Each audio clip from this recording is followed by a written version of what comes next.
Nearly 1 million businesses supported who could have closed shop for good. And as we reopen the economy, we will need to support people back to work. We will do so in a measured way. I can announce today that the job retention scheme will be extended for 4 months until the end of October. By that point, we will have provided 8 months of support to British people and businesses. Until the end of July, there will be no changes whatsoever.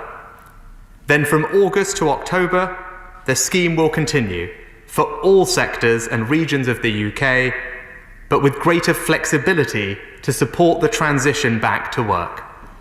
Employers currently using the scheme will be able to bring furloughed employees back part-time. And we will ask employers to start sharing with the government the cost of paying people's salaries. Full details will follow by the end of May, but I want to assure people today of one thing that won't change. Workers will, through the combined efforts of government and employers, continue to receive the same level of overall support as they do now, at 80% of their current salary, up to £2,500 a month. Mr. Speaker, I'm extending this scheme because I won't give up on the people who rely on it. Our message today is simple. We stood behind Britain's workers and businesses as we came into this crisis, and we will stand behind them as we come through the other side. Thank you. We now call Annalise Dodds, who is virtual, to speak for no more than 2 minutes. Annalise Dodds. Thank you very much, Mr. Speaker, and thank you for granting this urgent question. And I'd obviously also like to wish the Chancellor many happy returns. As a constructive opposition, we want to work with government to ensure people's jobs and incomes are protected, and a critical element of that is the furlough scheme. Now, many of the over 6 million people who are currently furloughed were taken aback by comments made in the media by government spokespeople suggesting that, for example, people needed to be weaned off an addiction to this scheme. There were many intimations coming that changes might have been announced to that scheme by the Chancellor, potentially in the media, without the opportunity for proper scrutiny. Now, clearly, I have only heard about these changes in the last few seconds. We will look at them very, very carefully, but there are some critical principles that the Chancellor surely must follow as he redesigns this scheme. First of all, we must acknowledge that people did not want to be furloughed. It occurred through no choice of their own, through following government advice about the closure of sectors. Therefore, it's critically important that they are not penalised for that choice. I welcome the flexibility mentioned. We have asked for this repeatedly, and of course it applies in many other countries. It has been a long time coming, but I welcome the fact it's occurring now. That flexibility in and of itself includes an employer contribution. So he needs to provide more information about that employer contribution now. He also needs surely to provide more information about the alternatives to this scheme. Other countries have job creation, training schemes, redeployment schemes. We do not have them yet. I want to ask the Chancellor to work with me, trade unions, businesses, local authorities, further in higher education, to create that support that's so desperately needed. Thank you. Chancellor of the Exchequer. Thank you, Mr. Speaker. Can I thank the Shadow Chancellor for her warm wishes as well, and thank her for the, I think, constructive support of the announcement today. Just to address two of the specific points she raised. First of all, the use of the word addiction is not one that I have ever used and not one that I agree with. Nobody who is on the furlough scheme wants to be on this scheme. People up and down this country believe in the dignity of their work, going to work, providing for their families. It is not their fault that their business has been asked to close. It is not their fault that they have been asked to stay at home. And that is why I established this scheme, to support these people and their livelihoods at this critical time. So I wholeheartedly agree with the Shadow Chancellor in that regard. In terms of the next steps, I'm pleased to tell her that I have already been talking to the Trades Union Congress and indeed the CBI in particular about the future of helping those to get back into work who unfortunately may lose their jobs through this period. It is something that weighs heavily on my mind. Every person who loses their job through this difficult period is a person that this government is determined to stand behind, whether that's with new skills, new training, or indeed supporting businesses to create new jobs. That's something that we are determined to make sure happens, and I look forward to continuing my conversations with members opposite and indeed with the trades unions and indeed the CBI and other business groups as we look forward to a brighter future, Mr. Speaker. As we get through this crisis, people can come back to work and we can indeed create the jobs, the opportunities and a brighter future for tomorrow. We now go over to the chair of the Select Committee, Mel Stride. Mel Stride. Thank you, Mr. Speaker. And can I broadly welcome the statement that the Chancellor has made relating to furlough and in particular the additional flexibilities that he has outlined, most notably around part-time working. But as we come through this crisis, a number of businesses, many businesses will be saddled with very significant debts just at the time that we're looking to those businesses to invest and grow the economy.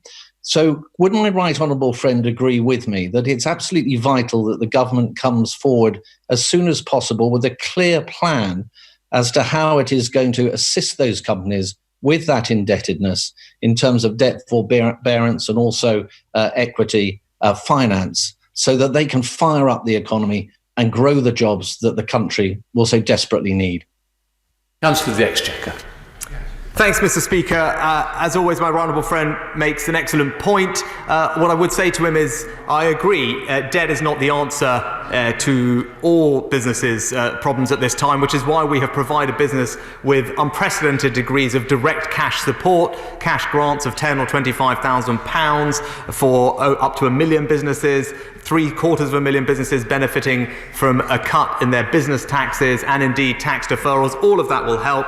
With regard to equity and supporting the future, I hope he will agree that the Future Fund that we announced will be part of that solution, where the government is matching essentially quasi-equity investments in early stage companies to ensure that they are here to power the growth and the innovation that we will need as we recover from this crisis.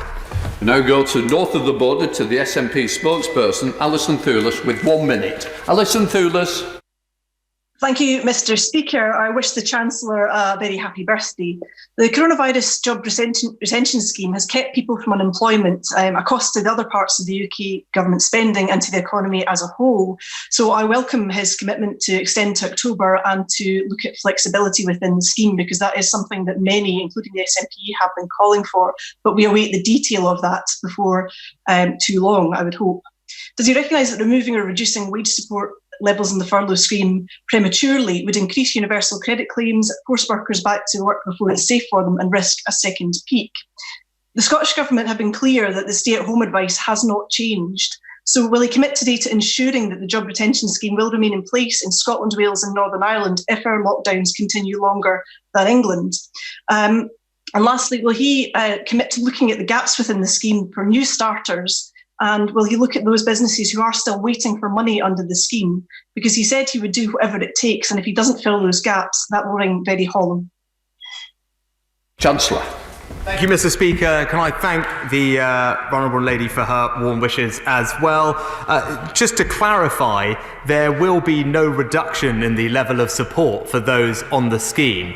That is a commitment that I made earlier. So I'm not entirely sure whether I understood the question right, but it's crystal clear that those on the scheme have that reassurance. The level of support they will receive will not be changed. That will now be shared, those wages and support, by the government and employers, but the levels and percentages of support will not change. I committed to bringing forward further details by the end of this month, where we work through some of the technical details of implementing part-time furloughing. And as I said at the outset, this is now an extension for 4 months to the end of October, which will provide 8 months of support in total to all regions and all sectors of the United Kingdom, and provides, I think, a very good and generous runway for businesses and firms to plan against, and indeed to start getting back to work when the time is right, as per the Prime Minister's plan that was outlined on Sunday and Monday.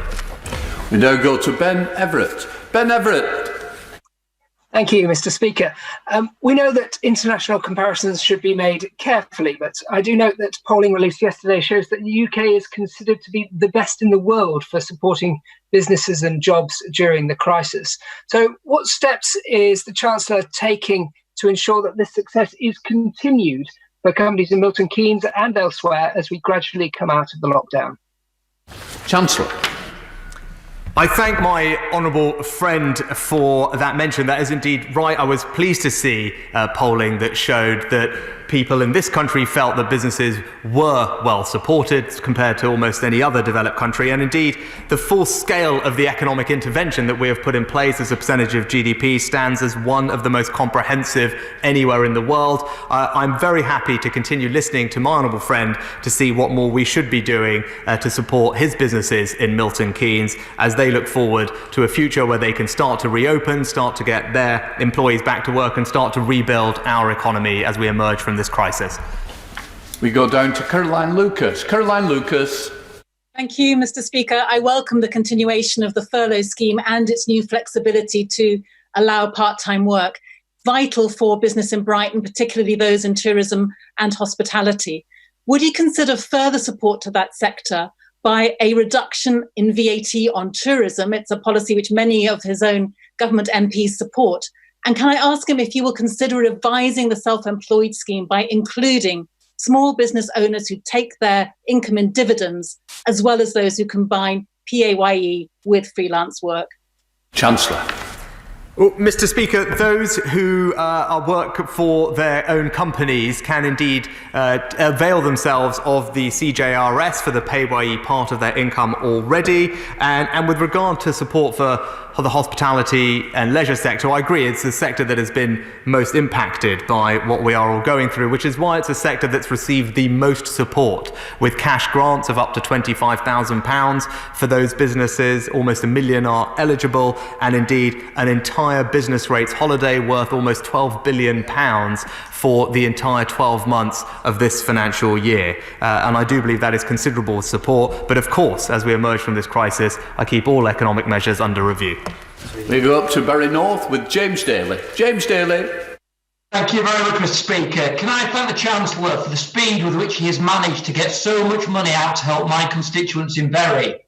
Does he agree with me that the coronavirus job retention scheme is one of the most generous in the world?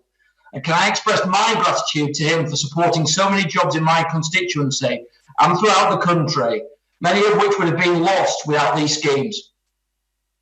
Chancellor. I thank my honourable friend for his support, and he's absolutely right. In Bury, as elsewhere, businesses have benefited from the support that this government has put in place. They have been able to retain their employees through using this scheme, and that means that Bury, when we get through this crisis, can be on the forefront of making sure that our economy bounces back as strongly as it can. And I look forward to hearing from him what more we can do to support his constituents and his businesses through this crisis.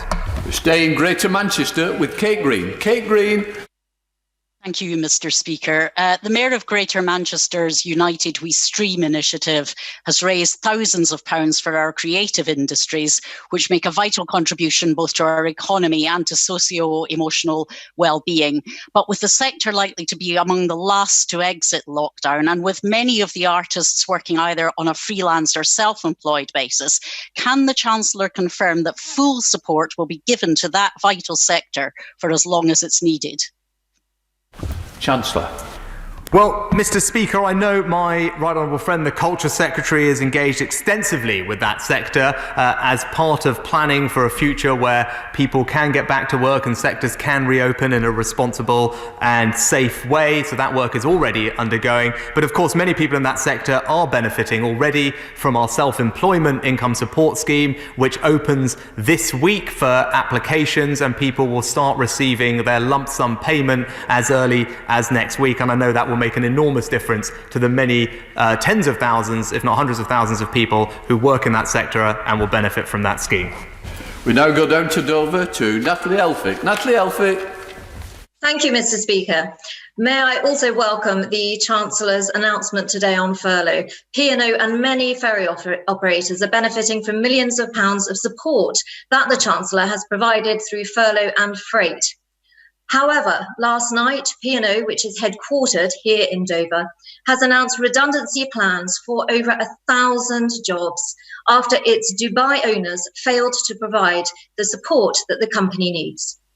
Does the Chancellor agree with me that companies and their investors, like Dubai, cannot simply rely on taxpayer handouts, but need to play their full part in investing and supporting British businesses and British jobs at this time? Mr. Speaker, my honourable friend is an excellent advocate for the freight industry and the importance of the port in her town, which does so much to help fuel the growth of our country, which is why I was pleased to extend support to the sector to maintain our vital freight links. But she is absolutely right. As I said at the outset of this crisis, we are in this together. Everyone has to play their role, and that means employers and companies as well doing their bit to support and protect their staff to the best of their ability and pitch in to help get through this crisis. I'd be happy to talk to her further if there is more that she thinks we can do. Now go up to Birmingham with Shabana Mahmood. Shabana Mahmood. Thank you very much, Mr. Speaker. Women are considerably more likely to be furloughed than men, and the disproportionate impact of COVID-19 on our Black, Asian and minority ethnic communities is already being investigated from a health perspective by Public Health England. Has the Chancellor assessed the equality impact of all of his package of economic measures on women and our BAME communities? And if so, will he publish that impact assessment? Chancellor. Mr. Speaker, what is clear and is emerging is that the sectors and the people that are most impacted by this lockdown are disproportionately women, as the honourable member mentioned, and those in lower paid sectors who probably are financially less resilient, and it's why this scheme is so important. It is so important in providing that job security and that income security to millions of people. And that is why today I've made the decision to extend this scheme to maximise the possibility that those people will have that job to go back to. But she can rest assured that I keep a very careful eye on all the impacts of this scheme, but I do believe it is benefiting some of the most vulnerable in our society today. James Sunderland. Mr. Speaker, the Chancellor will be aware of widespread concern about the future of our commercial airlines, not least in constituencies like mine, near Heathrow, Gatwick and other major hubs. The CEO of International Airlines Group appeared yesterday before the Transport Select Committee and made it clear that job losses at British Airways were only being considered as a direct result of the pandemic. What further support might be available from the government for UK aviation? Chancellor. Well, Mr. Speaker, companies in the aviation sector, like all others, can benefit from the considerable range of support measures already announced. And indeed, I know many companies in that sector are benefiting currently from the jobs retention programme. Of course, individual companies have the opportunity to engage with the government on a bilateral basis where that is appropriate. And obviously, it wouldn't be right for me to comment on those conversations. We go over to Sir Edward Davey. Sir Edward Davey. Can I give the Chancellor a small birthday present by welcoming the extension of the furlough scheme and the greater flexibility for employees coming off furlough, not least because Liberal Democrats have been campaigning for an almost identical package. But can I urge him yet again to look at those employees and self-employed who've not been helped at all and who are in dire straits, people who've moved jobs but were not on their employer's payroll by mid-March? Could he consider the new starter scheme I proposed in early April? And could he please review his refusal to properly help those self-employed people who operate from limited companies and who have just been cut adrift? Right. Mr. Speaker, the self-employment scheme in this country remains one of the most generous and comprehensive anywhere in the world. It was designed to provide support to those people who have a different pattern of working. As I've explained previously to the Right Honourable Gentleman, there is a difficulty in differentiating between the dividends that company directors earn from the dividends that anyone might earn through owning a passive share portfolio. I have seen the proposals that he and others have sent. Of course, my team and I have considered those and are considering those, but it does not take away from the fact that what is open this week is a scheme that will support millions of those in self-employment and will enable them to receive the same level of support as those in employment, starting with cash coming into their accounts as early as next week. Now go to Dame Terrell Gillen. Dame Terrell Gillen. Thank you, Mr. Speaker. Can I congratulate my right honourable friend on his announcement today, and also in particular on his handling and the support he is providing to businesses and individuals during this crisis. Many of my constituents in Chesham and Amersham work for British Airways, who, despite furloughing nearly 23,000 staff, have been threatening to make over 12,000 staff redundant. Can he send a clear message to British Airways today that with this extension, they should now remove all threat of redundancy, which has been adding to the anxiety and stress of so many of their hard-working and, in many cases, long-serving staff? Chancellor. Well, Mr. Speaker, like my honourable friend from Backnall, my right honourable friend is right to advocate and support for her constituents employed by those in the airline industry. And she is right to urge employers to do the right thing at this difficult time. The government has provided considerable support to companies to help them get through this crisis, and she knows what will benefit her constituents, and I will continue to support her in those efforts to make sure that we can protect as many of those jobs as possible. We cross over into Wales with Kevin Brennan. Kevin Brennan. Prynhawn da, Mr. Speaker. The Chancellor has said that he's doing everything we can, but has he seen the New Starter Justice campaign for people who started or were due to start a new job after February the 28th and are still cut adrift from any help from the Chancellor and his schemes? Why has he thrown this particular group of hard-working British people under the bus? Mr. Speaker, when we announced the job retention scheme, we said, and I said clearly, it would apply for those who HMRC were aware of on the 28th of February. We were able, whilst protecting the taxpayer against fraud, to extend that date to the 19th of March, the day before I made that announcement, which is reasonable in the sense that without HMRC or the government knowing if someone was actually employed, the scope for fraud would be considerable, and I did not think it appropriate to expose the taxpayer to that. That change to the 19th of March brought in 230,000 of the 350,000 odd that the Right Honourable Gentleman talks about. Yes, leaving a number of people who could not be covered, but for a reason which I believe is defensible. But what I would say is that this scheme is able to cover the 29.5 million people who were notified to HMRC on that date. Indeed, 7.5 million of them are currently benefiting from it, and we should not lose sight of that. This scheme is doing an enormous amount for several million people up and down this country. We go over to Sakib Bhatti. Sakib Bhatti. Thank you, Mr. Speaker. Time and time again, the Chancellor has stepped up to ensure our businesses have what they need to get through this difficult period, and I welcome the measures announced today. The Bounce Back Loan Scheme is another example of the unprecedented interventions that the Chancellor has made, and this has been unequivocally welcomed by organisations such as the FSB. Can my right honourable friend confirm that work is continuing to be done to ensure we're increasing the number of accredited lenders that provide bounce back loans so we can make sure we're getting funds to those businesses that need it wherever they may be? Chancellor. Can I thank my honourable friend for his advice as we look to design and improve our lending schemes? I very much value his direct links with business and relaying that to me. What I can tell him, if you'll allow me, Mr. Speaker, for the House as well, to update on the numbers of loans that have now been approved. I'm pleased to say over 250,000 bounce back loans have been approved, 267,000, with over £8 billion of capital that has benefited small and medium-sized companies economies up and down the UK. And on top of that, 35,000 CBILS loans are worth over £6 billion have now been put out. So that is hundreds of thousands of businesses are benefiting from the loan schemes that my honourable friend helped to implement and helped to ensure that worked well and quickly for businesses. We go over to the wonder of Lancashire with Rosie Cooper. Rosie Cooper.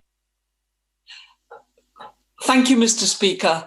As a result of the loss of income, both through fundraising and small service charges, many small and local charities will be really struggling financially, despite being heavily involved and active in the COVID-19 response and supporting our constituents. So when will the Chancellor issue guidance to local authorities on providing grants to charities who are in receipt of local charitable rate relief, but have up to now been excluded from securing the £10,000 grant from the Small Business Grants Fund? Chancellor. Mr. Speaker, just over a week ago or so, I think, we outlined plans for a top-up fund to local authorities worth over £600 million nationally for local authorities to distribute further rate relief to those businesses that they thought were appropriate. And indeed, it will be up to those local authorities to make those decisions, and they could well use that money for that if they so wished. The other thing I would say, Mr. Speaker, is we also unveiled a £750 million package to support charities through this crisis. They are an important part of the social fabric of our country. They are impacted in the same way businesses and the rest of us are, and it's important that we maintain them through this crisis, not least for the valuable work they do on the front line, but also for the contribution they make to our civic society as we come out of this. We're now going over to the Isle of Wight with Bob Seeley. Bob Seeley. Thank you very much indeed, Mr. Speaker. The Isle of Wight is Britain's festival island. We have a unique tourism sector supported by events in arts and music and sport. Can the Chancellor confirm that the furlough extension will help islanders in this devastated part of the economy? And will ministers meet with me and others to discuss how we further protect the visitor and festival economy, which relies on specific parts of the year, sometimes only weekends, to generate an entire annual livelihood? Thank you. Well, Mr. Speaker, if I could start by saying to my honourable friend to convey the thanks, I think, of the whole House, but certainly of the government, for his constituents and the role that they are playing, trialling the new app that will be important as we look to gain control of this virus in the second and third phase of our approach to tackling it. So please pass on our thanks to all of his constituents. And I can reassure him they are very much in our mind. That sector that he mentioned is one that we know is struggling and will need support. The document that was published yesterday by the government talks about creating an industry task force, so I look forward to working with him and others as we can chart a future for those in the leisure and hospitality and tourism sectors. Across the border to Dr. Lisa Cameron. Dr. Lisa Cameron. Thank you, Mr. Speaker. The Disability All-Party Parliamentary Group that I chair believe it is crucial the Chancellor accelerate efforts to include people with disabilities in the Economic Recovery Plan, enabling a disability-inclusive COVID-19 response. Will the Chancellor address this issue by undertaking an impact assessment of the Economic Recovery Plan based upon equalities principles? Right. Mr. Speaker, of course, the government and indeed the Treasury will undertake all appropriate equalities and disabilities assessments for policies as they're unveiled and as is required. What I would say to the Honourable Lady, who I know we have talked about this in the past, is the budget outlines something that both she and I care very much about, which is the issue of changing places for those with complex disabilities, where we created a fund to help local authorities and businesses indeed adapt or build new changing places, which will benefit hundreds of thousands of those, especially young children suffering with complex disabilities and requiring different types of facilities so they can enjoy time with their families out and about. So I hope we can continue to work closely on that as well. We go to David Johnston. David Johnston. Mr. Speaker, our honourable friend on a bold move to extend the furlough scheme to October. Hospitality have been concerned that when they have almost all their running costs, but far from almost all their customers. Unfortunately, we're going to have to move on to the next question. We're now going over to Bradford with Judith Cummins. Judith Cummins. Thank you, Mr. Speaker. Has the Treasury made an assessment of how many employers are currently topping up wages of furloughed workers to full pay? If the government reduces the amount they are contributing, many employers may struggle to top up wages. So what will the government do if employers cannot top up wages? Mr. Speaker, as well as the furlough scheme, we have provided direct cash support to businesses in the form of cash grants or indeed tax cuts, allowed them to defer taxes like VAT, and also have provided them with access to discounted and attractive loans to ease with cash flow. I believe in some that represents a considerable amount of support for business, and indeed have stretched and extended the furlough scheme so it will now cover 8 months, and sitting alongside the plan that the Prime Minister outlined will provide businesses with, I think, a generous and sufficient amount of time to help bring their employees back to work. Indeed, they will also be able to benefit from the part-time flexibility to ramp up their operations. We go over to the Chamber with Dr. Ben Spencer. Thank you, Mr. Speaker. I welcome the world-leading package of measures that we're providing to support both livelihoods and businesses through this pandemic, helping a huge amount of people in Runnymede and Weybridge. Aviation is crucial to my constituency due to our proximity to Heathrow, and many constituents have contacted me, not just employees of BA, but logistics firms and all associated with the aviation industry. Getting our planes flying again is crucial to our economy through air freight and just-in-time supply lines. And would my right honourable friend therefore agree with me that in addition to direct support to the carriers and industry, we also need to get planes flying again as soon as possible? Chancellor. Well, Mr. Speaker, I know my honourable friend is very focused on this issue for his constituents, given the location of his constituency, and he is right to do that. Of course, aviation is impacted considerably by this, but he is right. The best way to help in the end is for us to find a way to control this virus, live with it, and indeed reopen those parts of our economy that are currently closed. That is the best long-term way to provide the support to the industry and his constituents that we all want to see. We go to Helen Hayes. Helen Hayes. Thank you, Mr. Speaker. The extent of government support available is of cold comfort to those who are still not receiving any support. New starters are being abandoned simply by accident of the date on which they happened to change jobs. These workers could be helped if the government would accept evidence of their employment in the form of a contract of employment.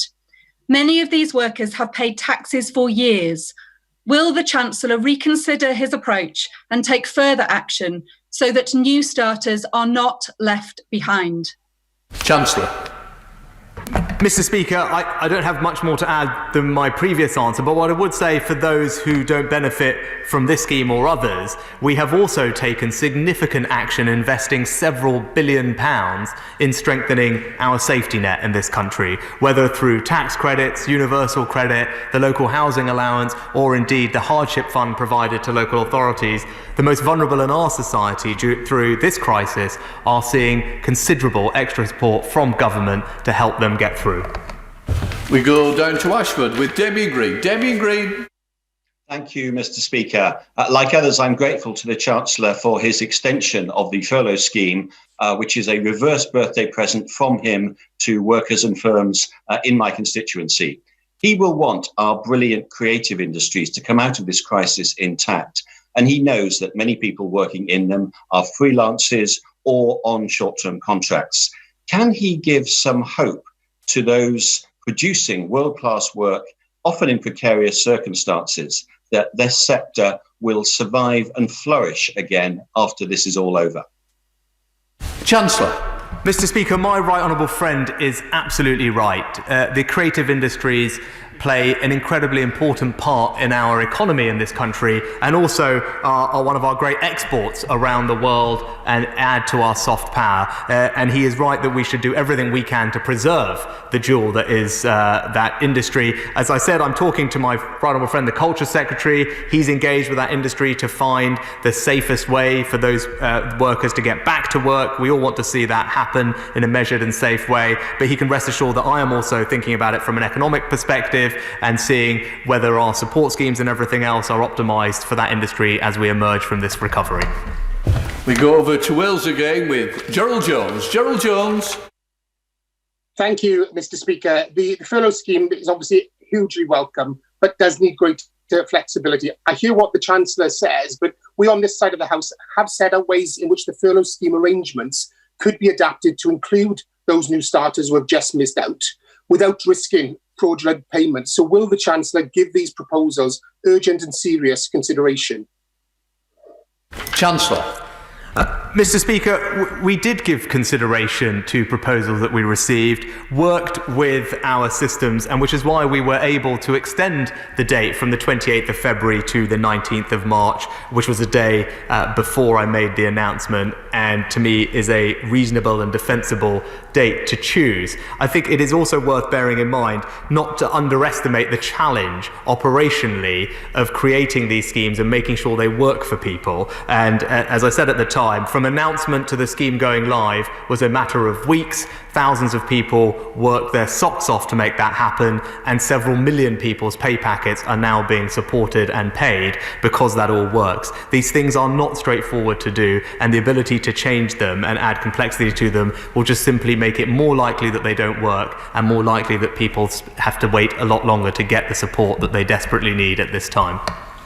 We now go up to the north with Jacob Young. Jacob. Thank you, Mr. Speaker. Can I welcome this fantastic announcement on the coronavirus job retention scheme and thank my right honourable friend for all his department is doing to support businesses in Redcar and Cleveland with CJRS, with Civils and with the new bounce back loans too. Can he reassure me and employers in my constituency that this support will be kept under review so that it reaches those businesses who need it most? Mr. Speaker, I can tell my honourable friend and constituency neighbour and give him exactly that reassurance and thank him for all he is doing to support his businesses and constituents at this time. And I very much welcome the advice that he has given me, feeding back to me about what he's hearing on the ground from businesses in the North East. He and I have a shared ambition to make sure that Teesside drives our economic recovery as we come out of that. And I look forward to continuing those conversations with him. Heading north and over the border, we go to Kirsty Blackman. Kirsty Blackman. Mr. Speaker, Aberdeen has been hit by the double whammy of COVID-19 and a massive drop in the oil price. Can the Chancellor please tell us when he last had a conversation with the industry, and will he please give consideration to announcing sector-specific support in order to protect my constituents and those in other regions where employment is centred around oil and gas? Chancellor. Well, Mr. Speaker, regardless of the industry that companies operate in, they are able to benefit from our furlough scheme. That is something that we were keen to do. It's not something that every scheme around the world necessarily replicates, but we thought taking that comprehensive approach was the appropriate one. So many of the companies she mentioned will be able to benefit from that. Beyond that, I know my right honourable friend, the Business Secretary, engages regularly with all sectors on their particular concerns, and I will continue to liaise closely with him. We go to Neil O'Brien. We're heading south again. Neil O'Brien. Thank you very much, Mr. Speaker. I strongly welcome the extension of the job retention scheme. It's the most generous in the world, and it's saving a huge number of jobs here in Harborough, Erdby and Wigston. One of the great successes of policy in recent years has been a huge reduction in youth unemployment, but the virus is inevitably going to disrupt a lot of apprenticeships and work placements. Is my right honourable friend thinking hard about how we can limit and stop any rise in youth unemployment? Yeah. Thank you, Mr. Speaker. My honourable friend is absolutely right, and I know he has put a lot of thought into this particular issue, and I look forward to getting his ideas on this. But he's right, as we emerge from this, we want to make sure that those who are most affected by this, especially those who are young and entering the labour force for the first time, who will face a challenge, but also those disproportionately working in these affected sectors of retail hospitality who are also younger, we need to be very cognisant that we have the right support available for them, whether that's skills, retraining, a dynamic labour market, because the economic impact, not just to us all, but to those individuals of not having a close connection with the labour market at that early stage in their life is very damaging for their long-term prospects, and I look forward to working with him to make sure that that doesn't happen. We go to Jack Dromey. Jack Dromey. Mr. Speaker, if 800,000 businesses have benefited from the Welcome Job Retention Scheme, then the 800,000 strong world-class automotive industry will be key to recovery, including Jaguar Land Rover, whose Jaguar factory lies at the heart of my constituency of Erdington.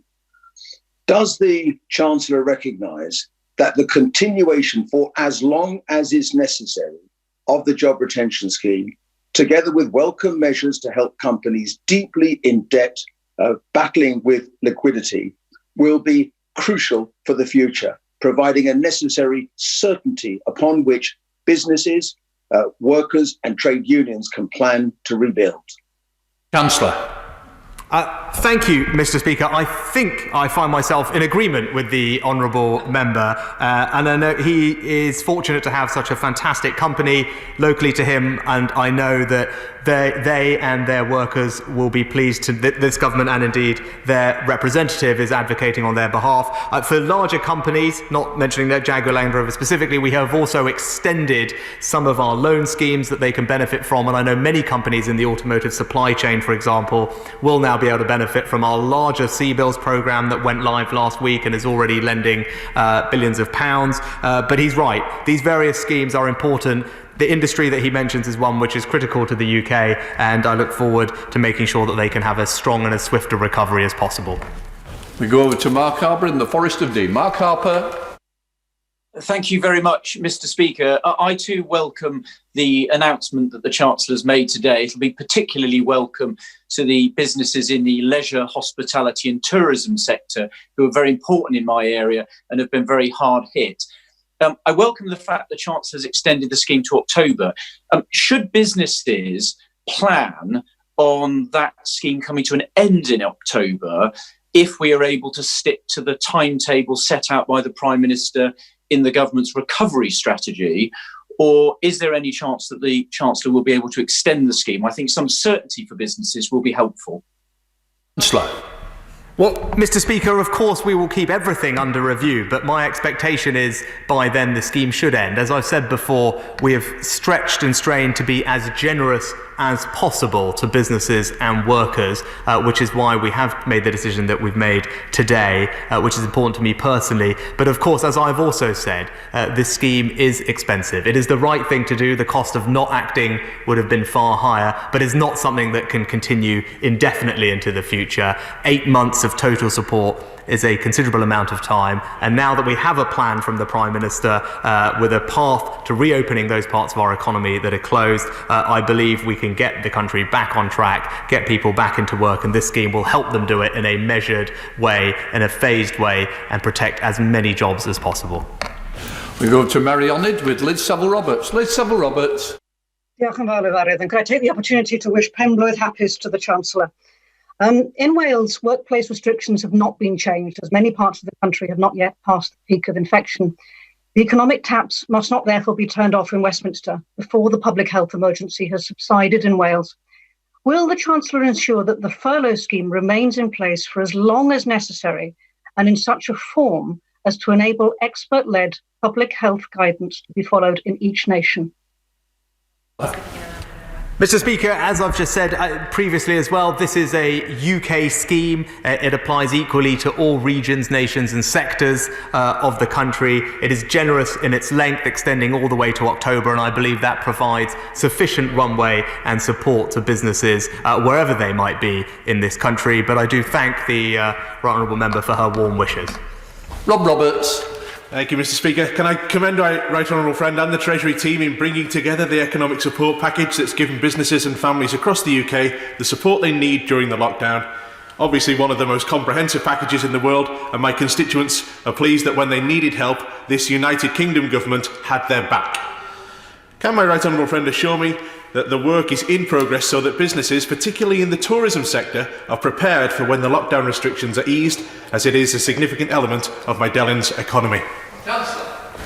Mr. Speaker, can I start by thanking my honourable friend for everything he is doing, not just for his constituents, but also in providing advice to me about using his own experience about how best we can support the economy, businesses at this time. I very much appreciate all the time and effort he has put into that, and hopefully he can see the fruit of some of that work in the announcements that have been made. I can also give him that assurance on the tourism sector. That work is underway. The report talked about setting up a task force. I look forward to hearing his thoughts. I know how important it is to his constituency and others. The Culture Secretary and I will look forward to engaging with him, creating a plan to make sure as many businesses as possible can safely open as soon as we can.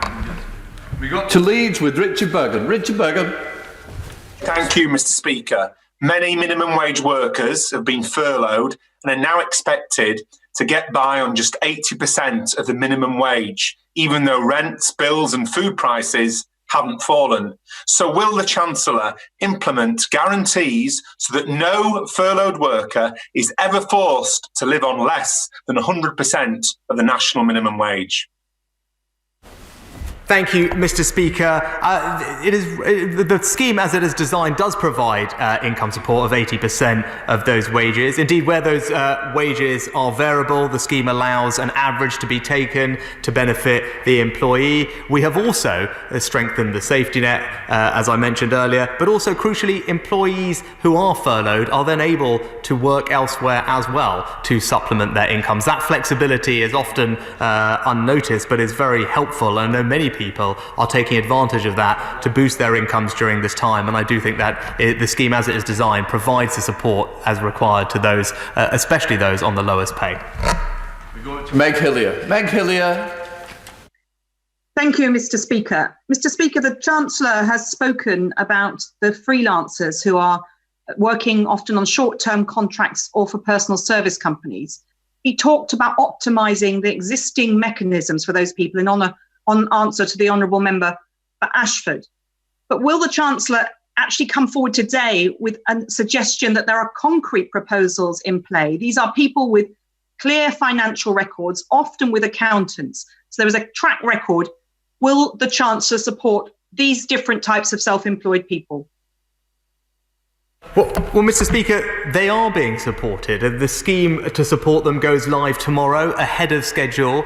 Those who are self-employed, whose returns and earnings we are aware of, will be contacted. They have already been contacted. They're able to apply from tomorrow, and they will receive cash in their accounts for a 3-month grant as early as next week. It is a scheme that is one of the most generous in the world for those who are self-employed.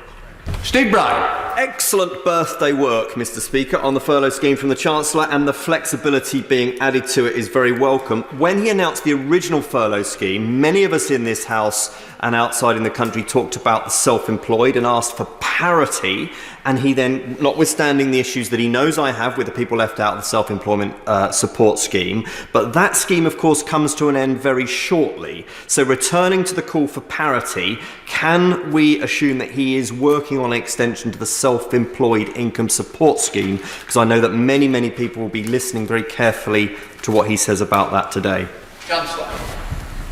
I thank you, Mr. Speaker. I know my honourable friend has spoken passionately about this before, and I look forward to continuing those conversations with him. I can tell him, of course, I'm keeping those measures under review. As I said at the time, there is, of course, parity in the level of support, but the nature of the schemes is different in the sense that employers who have been closed, who have to make employment decisions potentially 45 days in advance regarding redundancies, do need to be treated slightly differently in that regard. But I will, of course, continue to keep all things, and including that scheme, under review. Go over to Ellie Reeves. Ellie Reeves. Thank you, Mr. Speaker. Women that are eligible for the self-employed income support scheme but have taken a period of maternity leave since 2016 could receive up to 1/3 less financial support. This discriminates against women on lower incomes in particular, penalises families with young children, and exacerbates the gender pay gap. Will the Chancellor therefore exempt periods of maternity leave from the self-employed income support scheme calculations? Chancellor. Mr. Speaker, for all sorts of reasons, people have up and downs and variation in their earnings, whether through maternity, ill health or others.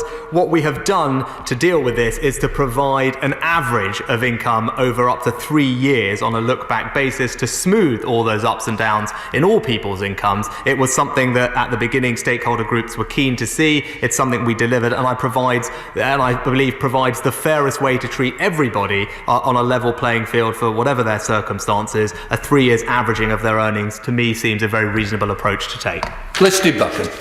Thank you, Mr. Speaker. Does my right honourable friend agree that we need an economic strategy which balances getting some businesses support when they cannot reopen while encouraging others to go back to work? And today we have got that balance right. Chancellor. I think my honourable friend is absolutely right. The plan that this government and the Prime Minister outlined is one which does exactly what my honourable friend says.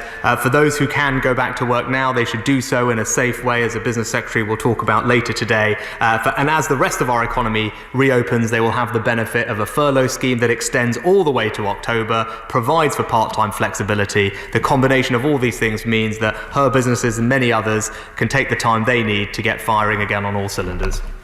Let's go to Coventry with Zara Sultana. Zara.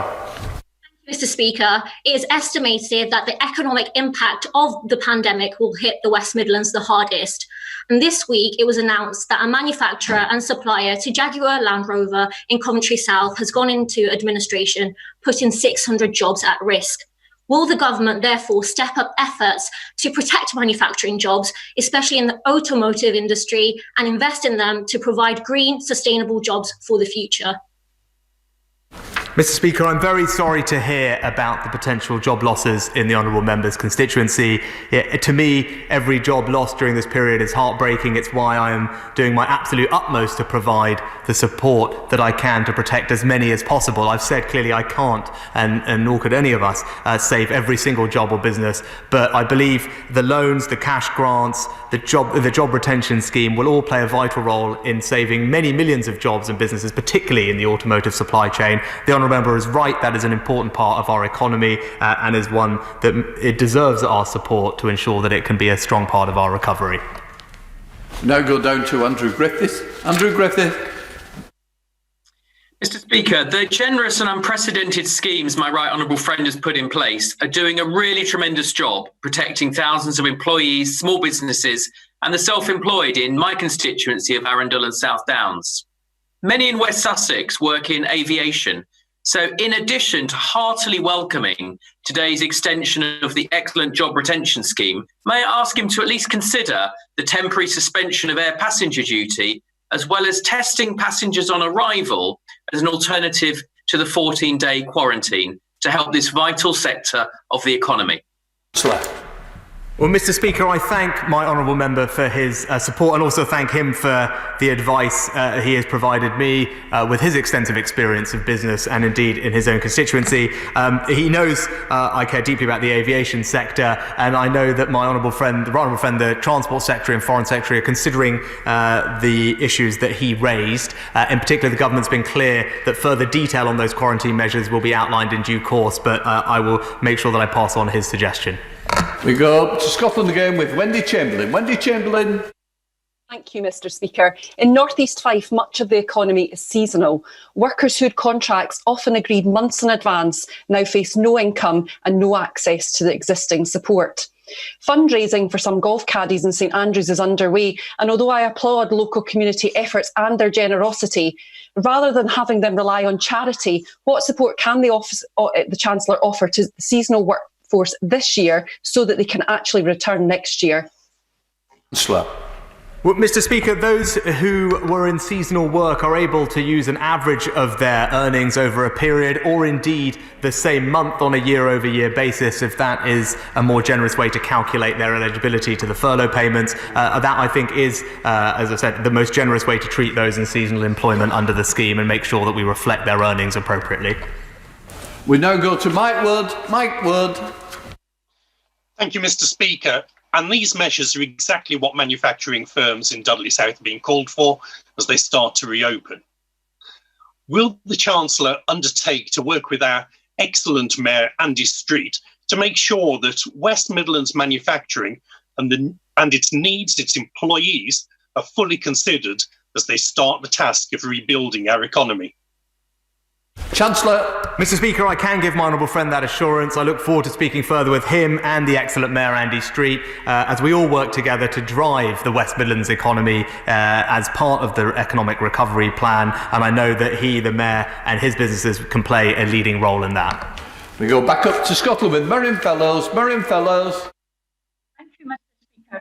I'm glad the Chancellor has confounded recent worrying rumours regarding the job retention scheme rate, which caused grave concern to constituents in Motherwell and Wishaw. Will the Chancellor liaise with these to ensure that workers are not forced back to work in dangerous conditions, bearing in mind that the HSE has issued no enforcement actions as yet, and employers may struggle to pay the 20% he's asking whilst ensuring employee safety? Mr. Speaker, I know my right honourable friend, the Business Secretary, will be here shortly to provide a fuller answer to the honourable lady's question, but it's right, employees should not work in unsafe environments. We've put in place measures to make sure that that will not be the case, with updated guidance, risk assessments and increased resources for the Health and Safety Executive, but the Business Secretary will update in more detail. We now go to Craig Whittaker. Craig Whittaker. Mr. Speaker, I hope you and your family are well.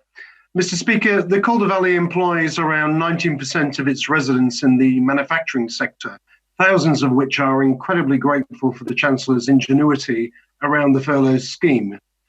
On his birthday, however, can my right honourable friend confirm how the announcements today on furlough will be a massive help to those manufacturers as they phase the return to work and deal with the social distances within the workplace? Chancellor.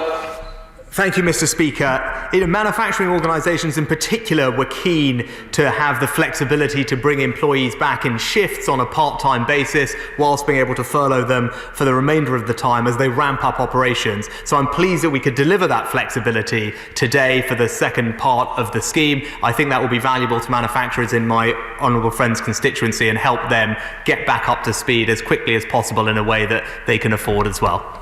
We go to James Murray. James Murray.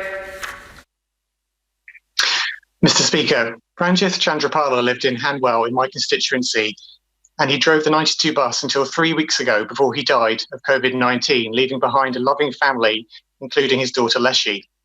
A week before Ranjith died, the government announced a life assurance scheme for the families of health and care workers on the front line during the COVID-19 outbreak. Will the Chancellor commit to extending the scheme to other frontline workers, and in particular to the families of bus drivers like Ranjith? Mr. Speaker, my heart goes out to my honourable friend's constituents' family for what they've suffered. They, like many others up and down the country, are losing loved ones who are serving on the front line. They deserve nothing but our admiration and respect and gratitude. I know my right honourable friend, the Health Secretary, has put in place a scheme to help those families who have lost loved ones during this crisis. Heading up to Staffordshire to Aaron Bell. Aaron Bell. Thank you, Mr. Speaker, and I'd like to thank the Chancellor for all the schemes he's introduced so far, and particularly the extension of the job retention scheme today, which is very welcome. If he is willing to look at a couple of aspects of the other schemes, I think two schemes in particular would benefit from a taper being introduced, as there are currently cliff edges in support for both business grants and the self-employed income support scheme, whereby two people in broadly equivalent positions, one is entitled to support and one isn't. Would he be willing to at least consider the idea of a taper with these schemes? Chancellor. Mr. Speaker, I think at this point introducing new measures to the schemes would not be possible or desirable because it would just delay their operation. The problem with tapers is there's still always an end point at the other end of the taper. With regard to the self-employment scheme, this covers 95% of all of those who are self-employed, which I think is pretty comprehensive coverage. The 5% who are not covered have an average income of £200,000. So of course there will be hard cases just the other side, but on average this is a group with relatively high earnings. We go to Flick Drummond. Flick Drummond. Thank you, Mr. Speaker. Can I thank the Treasury for a very comprehensive set of measures for businesses and employees across the country, including my constituency of Mearn Valley. Can my right honourable friend, though, tell me when further guidance for the discretionary grant funding will be announced, as some councils are not happy with using their discretion, although I believe that the Treasury Department has made it perfectly clear from the start that the list was not exhaustive and that councils should use their own discretion. I thank my honourable friend for her support. I can confirm that the guidance will be issued imminently. I think I'm safe in saying. Of course, there will be some broad guidelines for who we think that support should be targeted at, but of course, local authorities will have the ultimate discretion. Returning to the Northwest with Andrew Gwynn. Andrew Gwynn. Thank you, Mr. Speaker. I welcome the announcement on furlough, but the Chancellor knows that the government's COVID response would have completely stalled without local government, yet our councils are now financially at the brink. The extra funding doesn't cover all the costs, something ministers promised. Will he ensure our councils are fully reimbursed for all COVID-related costs and lost income and protect the sector that's protected us? Chancellor. Well, Mr. Speaker, in a moment of nostalgia, I know the Right Honourable Member and I have a shared passion for local government and admiration for the work they do, and I know he will remain an advocate of theirs. They have been provided with over £3 billion of extra support. Of course, we're in constant dialogue with local government, whether in social care or others, to make sure that they get the financial resources that they need. Over to Derbyshire with Nigel Mills. Nigel Mills. Can I thank the Chancellor for his announcements today, which are exactly what Amber Valley businesses have been asking for? Is there any way he could allow them to bring some employees back part-time earlier than his extension so they can perhaps reopen their businesses next month rather than have to wait till later on? Chancellor. Thank you, Mr. Speaker. It's a very fair question and one that I've looked at, Mr. Speaker. I think there is a question of operational complexity in designing the part-time aspect of the scheme in consultation with business and unions to make sure that we can enforce it properly. The earliest I think we reasonably can do it is in the extension period, as I mentioned. Of course, if there's ways for us to do that sooner, we will, but I wouldn't want to commit to that today, as it is a complicated thing to get right. We now have our final question. Ruth Jones in Wales. Ruth Jones. Thank you very much, Mr. Speaker. Yesterday, I asked the Prime Minister about engagement with the devolved governments in Wales, Northern Ireland and Scotland. I'd like to try again today and hopefully receive a more detailed response from the Chancellor. Can he please outline what specific conversations he had with the devolved administrations regarding these changes and when these conversations actually took place? Well, Mr. Speaker, my right honourable friend, the Chief Secretary, speaks regularly to his counterparts in the devolved administrations. We do engage with them regularly. I'm pleased to say that over £8 billion of Barnett consequentials have been provided to devolved authorities across the United Kingdom as they also tackle this response, and that will continue to be the case. We will get through this as one country altogether. I will now suspend the House for 15 minutes and we'll return at 1:50. Thank you, everybody.